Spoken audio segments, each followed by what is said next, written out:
নাম আবু সাইদ, বাবার নাম মকবুল হোসেন, ঠিকানা বাবনপুর, পীরগঞ্জ, রংপুর, বয়স 25।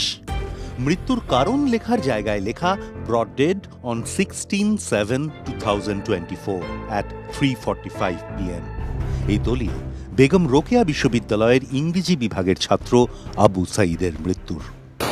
16 জুলাই কোটা সংস্কারের দাবির আন্দোলনে রংপুর, ঢাকা এবং চট্টগ্রাম মিলিয়ে বাংলাদেশে যে 6 জনের মৃত্যু হয়েছিল, আবু সাইদ তাঁদেরই একজন।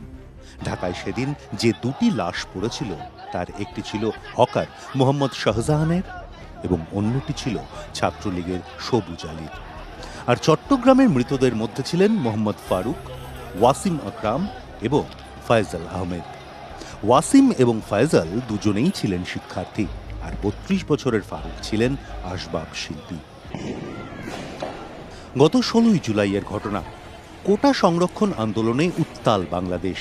একদিকে ছাত্রলীগ এবং সংরক্ষণ বিরোধী আন্দোলনকারীদের মধ্যে দফায় দফায় সংঘর্ষ, আর অন্যদিকে পরিস্থিতি নিয়ন্ত্রণে চলছে পুলিশের গুলি।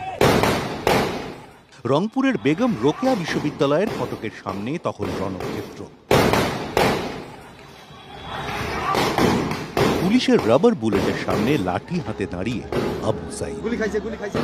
বুক চিতিয়ে দাঁড়িয়ে থাকা ছেলেটা হঠাৎ বসে পড়লেন, আবার উঠে দাঁড়ানোর চেষ্টা। না, আর পারলেন না।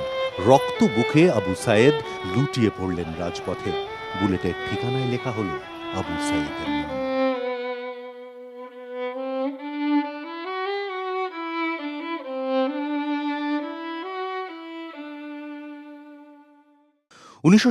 সালে এরশাদের আমলে পুলিশের গুলিতে মৃত্যু হয়েছিল ছাত্র নূর হোসেনের।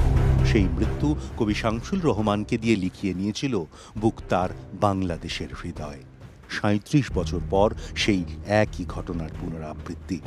আবু সাইদের মৃত্যু আবারও মনে করিয়ে দিল, শহরে টহলদার ঝাঁক ঝাঁক বন্দুকের সীসা আবু সাইদের বুক নয়, যেন বাংলাদেশের হৃদয়। দিনমজুর মকবুল হোসেনের 9 সন্তানের মধ্যে আবু সাইদি একমাত্র যিনি বিশ্ববিদ্যালয়ে পড়ার সুযোগ পেয়েছিলেন। কোরবানির ঈদের শেষবার বাড়িতে এসেছিলেন। 3 দিন থেকে ফিরে গিয়েছিলেন ক্যাম্পাসে।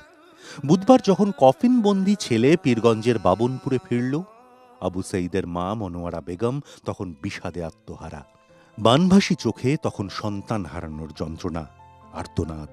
মোর হাসিনা, মোর ছেলক মারি ফালালি। ঘটনাচক্রে রংপুরের এই পীরগঞ্জ উপজেলাতেই শ্বশুরবাড়ি শেখ হাসিনার। পুলিশের গুলিতে সাইদের এই মৃত্যুতে প্রশ্নের মুখে মানবাধিকার। গুলি না চালিয়েও কি আন্দোলনকারী শিক্ষার্থীদের নেতৃত্ব করা যেত না? কি বলছে পুলিশ? বাংলাদেশের পুলিশ যে 3টি আইনি পথে তার কার্য প্রক্রিয়া চালায় সেগুলি হল 1861 সালের পুলিশ আইন, 1898 সালের ফৌজদারি কার্যবিধি এবং 1943 সালের পুলিশ রেগুলেশন অফ বেঙ্গল। এই সব আইনই ব্রিটিশদের তৈরি, যেখানে পুলিশকে শক্তি প্রয়োগের ক্ষমতা দেওয়া রয়েছে।